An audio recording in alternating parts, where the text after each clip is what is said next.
All right, so when you think of naval special warfare, your mind probably jumps straight to one group, right? The Navy SEALs. I mean, they're legendary. But what most people don't know is that pretty much every single one of their missions in the water depends on another, much quieter group of elite operators. So who are these guys? Who are the operators at the wheel of those super fast boots, blasting through the waves in the middle of the night to get our most elite warriors in and out of the fight? Okay, let's pull back the curtain and meet these unseen warriors of the sea. They're called SWCC. That stands for Special Warfare Combatant-Craft Crewmen. The easiest way to think about them is as the special operations force that absolutely owns the water. Their whole world is the coastline, the rivers. Their mission is to get SEALs and other special ops forces, or SOF as they're called, in and out of some of the worst places on Earth, no matter what. Now, a lot of people think SWCCs are just SEALs who happen to drive boats. That could not be more wrong. They are totally separate, totally elite community. And this chart lays it out perfectly. You've got the SEALs, who are the shooters, focused on direct action missions. And then you have SWCCs, the boat guys, who are the undisputed masters of getting them there. They're two sides of the same deadly coin, and they have to work in perfect harmony. So how do you become one of these masters of the maritime world? Well, the journey is an absolute crucible. It's a relentless training pipeline designed from the ground up to forge the toughest, most resilient operators you can find on the water. The whole path is laid out in 3 grueling phases. It all kicks off with prep school, then it moves into basic crewman training, and it all comes to a head in the incredibly long and demanding Crewman Qualification Training. Every single step is built to test you physically, but more than that, it's designed to break you mentally. And just to even walk through the door, you have to meet these pretty serious physical standards. But look closer. These aren't just random numbers. A fast 1.5-mile run, that's what it feels like to sprint for the boat while you're taking fire. That core strength from the sit-ups, you absolutely need that to survive being slammed by waves in a high-speed boat for hours. Every single test is there for a reason. But here's the kicker. Even for the guys who show up and crush those standards, the reality of the training is just brutal. This chart puts it all into perspective. For every 100 people who start SWCC training, only about 25 will actually graduate. That is one of the highest failure rates in the entire U.S. military. The pipeline is designed to be a filter, and it's brutally effective at finding the very few who belong. So, for those who manage to survive those first phases, that's when the real work begins. This is the part of the pipeline where they are truly forged on the water, transforming from a hopeful candidate into an absolute master of their craft.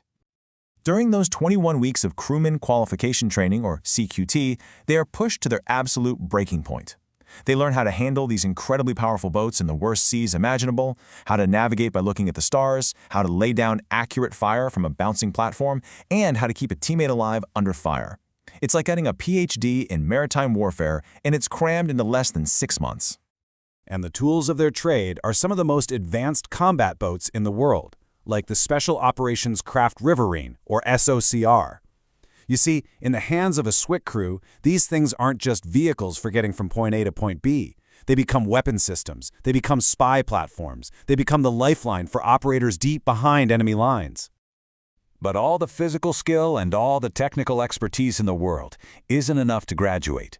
The true test, the real filter that weeds most guys out, happens in the mind. It is all about forging an unbreakable mindset. This right here, this is the ethos that defines the entire naval special warfare community. It's a promise, really. It's a promise that no matter how hard today was, tomorrow is going to be even harder. It's about a relentless commitment to getting better every single day and just refusing to quit, no matter how cold, how tired, or how beaten down you feel. Because ultimately, the training pipeline isn't trying to find the strongest guy or the fastest swimmer. It's searching for something much rarer, unbreakable mental fortitude. It's looking for that unique mix of pure grit, the humility to know you can't do it alone, and an absolute, non-negotiable commitment to the guy sitting next to you in the boat. And that 75% attrition rate we talked about, well, this number says it all. It isn't really about physical failure. The vast majority of those who leave do so because they ring the bell. They choose to quit. They just don't have the mental resilience to keep pushing. Mind over water isn't some cool slogan. It's the price of admission. For the very few who make it through, who endure all of that, and earn their SCC pin, they don't just get a graduation certificate. They enter a true brotherhood. They become operators, ready to take their place among the world's most elite maritime specialists. And life as a SWCC operator is a constant cycle of high-intensity work. You can see their career is this dynamic mix of deploying all over the world, coming back for advanced training to sharpen their skills, and eventually giving back by instructing and leading the next generation.